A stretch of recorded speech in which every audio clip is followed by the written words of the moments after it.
Hi students, ఎన్ఎంఎంఎస్లో part 1 mental ఎబిలిటీలో భాగంగా మనం 21వ ప్రశ్న నుంచి 30వ ప్రశ్న వరకు ఇప్పుడు చూద్దాం. నెక్స్ట్ 28th క్వశ్చన్ చూడండి. ఇక్కడ ఇచ్చినటువంటి బాక్సులన్నిటికీ క్రాస్ మార్కు, కిందికి ఒక గీత ఇవ్వడం జరిగింది, కానీ ఇక్కడ మాత్రం పక్కకి ఇవ్వడం జరిగింది. అలా అని ఇది డిఫరెంట్గా ఉందనుకొని ఆన్సర్ పెట్టకూడదు. ఇక్కడ లోపల నంబర్స్ కూడా ఇచ్చున్నారు. ఈ నంబర్స్ని ఒకసారి గమనించండి. 1 2 3 4 5 ఒక వరుస క్రమంలో ఉంది. సెకండ్ పిక్చర్లో 1 2 3 లేదు, 4 ఉంది. ఇది వరుసలో లేదు.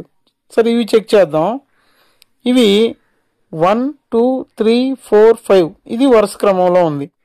1 2 3 4 5 ఈ పటం కూడా ఒక వరుస క్రమంలో ఉంది.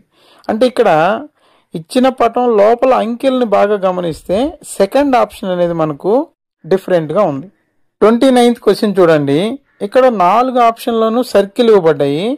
సర్కిల్కి ఒక జా గీశాడు, అక్కడ ఒక చిన్న బ్లాక్ షేడ్ ఇచ్చున్నాడు చివరిలో. అయితే సింపుల్గా ఇది ఒక చిన్న గొడ్డలి బొమ్మలాగా ఉంది అనుకుందాం. ఇప్పుడు ఇక్కడ ఉన్నటువంటి ఈ సర్కిల్ని రొటేట్ చేసామనుకుందాం. ఈ రొటేట్ చేస్తే ఇలా తిరిగినప్పుడు ఈ మూడో పటం ఈక్వల్ అవుతుంది. కొద్దిగా ఇలా లెఫ్ట్ వైపు యాంటీ క్లాక్ వైజ్ తిప్పినప్పుడు ఫోర్త్ వన్ ఈక్వల్ అవుతుంది. కానీ యాంటీ క్లాక్ వైజ్ తిప్పినప్పుడు సెకండ్ వన్లో ఉన్నటువంటి ఈ ఇచ్చిన లోపల బొమ్మ చూడండి, రివర్స్లో ఉంది.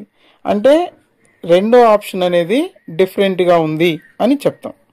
30th క్వశ్చన్ చూడండి. ఇచ్చిన 4 ఆప్షన్స్ని బాగా గమనిస్తే ఇచ్చిన 4 ఆప్షన్ల కింద ఒక లైన్ అయితే ఉంది, కానీ పైన ఇచ్చినటువన్నీ ఓపెన్ ఫిగర్స్, ఇది మాత్రమే క్లోజ్డ్ ఫిగర్. కాబట్టి సెకండ్ ఆప్షన్ అనేది మాత్రం కొద్దిగా డిఫరెంట్గా ఉంది అని గుర్తించాలి. ఇలాంటి ప్రశ్నలు మనం సులభంగా మార్కులు తెచ్చుకోవచ్చు.